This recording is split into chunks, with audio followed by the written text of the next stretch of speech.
What up, family? It's me again, Jasmine. I was just coming through real quick because I wanted to make one more video today. And this one I want to make because this is something I've been meaning to talk about for a while. I've had a couple of questions about some of the products that I use. But this is not like a products video. It's pretty much a video in terms of how I go about choosing the products for my hair. From the get-go, when I had my sister locks, and, after I combined them, I've always stuck with, as close to 100% natural products as possible. So, when I first started out, I really didn't go to the beauty supply store to buy some of the stuff that I wanted, to use in my hair when it was natural, like just loose out curls. And I just noticed over time, some of the stuff that I was able to use when my hair was loose, I can't use now in the lock form, because it may cause buildup, even though it was good for my hair in the beginning. For example, when I first started the whole natural hair journey, and then later on locks, I wanted to make sure that I was well read in terms of all the great things that we can put in our hair. So I wanted to read up on all the essential oils, also the other fatty oils that we consider base oils. These are oils that you mix your essential oils with, because essential oils are not good by itself. It can burn your scalp. So you want to mix it with like water or base oil. So base oils are things such as almond oil, olive oil, jojoba oil. Those are like thicker oils. So it kind of dilutes the potency of some of the essential oils when you want to use it for your hair. But yeah, in the beginning, all I was, trying to do was buy a lot of natural based products. So going into the beauty supply store, I was really misled with the labeling of some of the products. Some of the products may use words like organic, natural, different, signifiers to tell you that whatever they're using in that product is supposed to be 100% natural. Well, as we know, if it's on a shelf in a store, most likely it's not 100% natural. And I don't want to seem like I'm a whole, natural freak when it comes to getting stuff in my hair. Like, I'm not saying that I don't use anything that may contain some other chemical than, something found in nature. I'm not trying to say I'm that extreme. What I try to do is limit the amount of extra added chemicals that I introduce to my hair. So I have to be more discriminate in what I choose.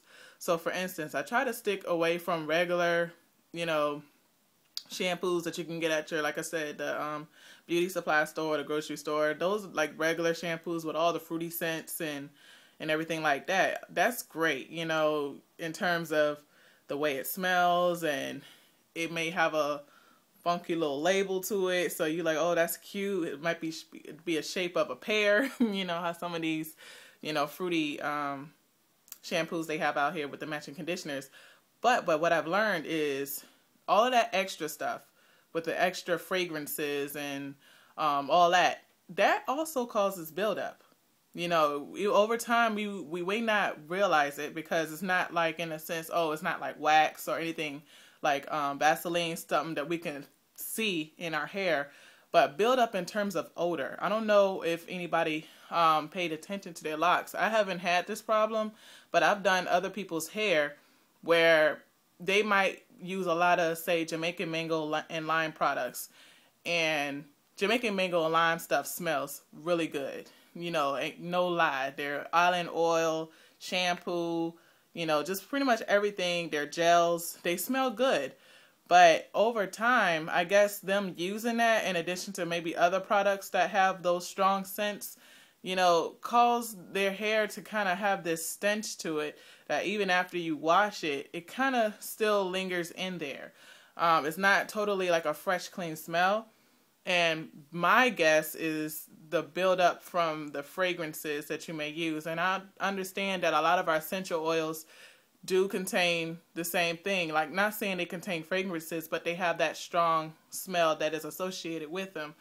But I believe the essential oils are better because when you wash them out, you don't smell it in your hair anymore. So you can douse your hair with a bottle of tea tree oil if you wanted to.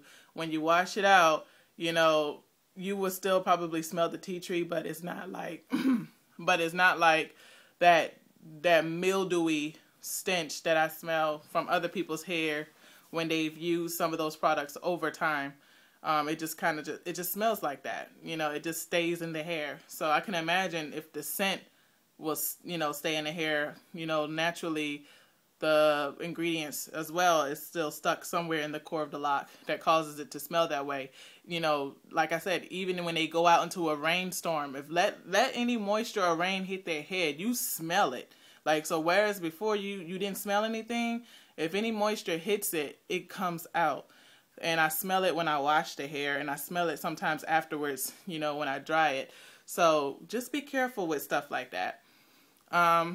I like to twist with aloe vera for the most part, you know, and I have gone to beauty supply stores whenever I don't have aloe vera, you know, around, or I can't get it, you know, in the gel form.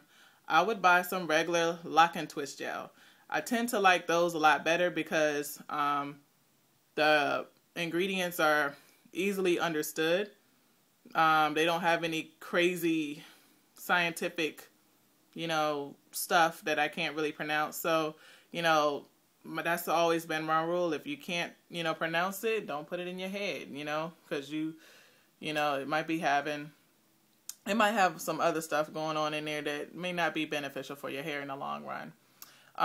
Shea butters, you know, you know, you want to use those gingerly. You don't want to use those all the time because just shea butters act the same way as wax and cream does. It kind of builds up in your hair. So even though it is good for your hair in terms of conditioning, I think shea butter is good in moderation. And I wouldn't use that solely to twist, like to do the retwist. I would have to mix that with something else to kind of break it down, like maybe with olive oil or some other type of base oil to kind of break it down, because shea butter is heavy, you know, and if you use that primarily to twist your locks, you may notice buildup over time. So even though, you know, it may be good for your head, it still, you know, would cause buildup. So that's just some of the nuances and the whole idea about what products to use in your head.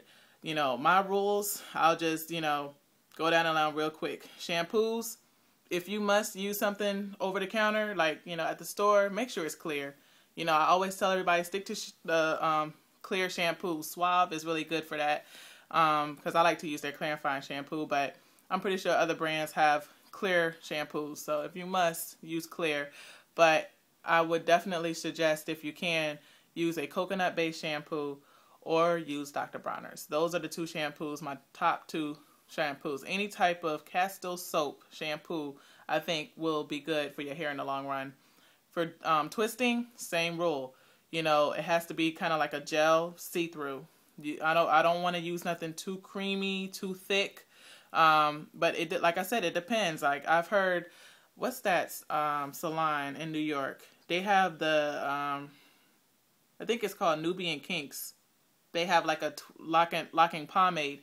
You know, that looks okay. I haven't tried it yet, but the way I've seen a couple of their videos and how they demonstrated how they used it on their skin, you know, it seems to dissolve really good. It doesn't seem like it's going to be caked up on your head. So, you know, if you can find twisting stuff that is similar to that consistency, the way they have their gel, I think that's fine. But for the most part, I would stick to like aloe vera, clear gels, or oils and all that stuff. And moisturizing, you can make your own moisturizing spray. You don't have to please don't go to the store and buy those glossy stuff, the stuff that promises to make your hair shiny. We have locks. They're going to be dull. The only way you can get shiny locks is if you know, I guess if you don't dye your hair, you know, because, you know, having black hair tends to reflect light better anyway. So you get that shine whenever you put oil in your head. But, I mean, don't be so caught up in trying to get a shine. A shine does not mean that your hair is moisturized. You know, that's just another gloss, another, you know, layer of mineral oil that you don't need in your head. For moisturizing, you know, I suggest you get a regular spray bottle, make some essential oils with water, spray your hair every day. You know, it's that easy. You know, so, you know, I wouldn't, because I see a lot of, you know, YouTube videos where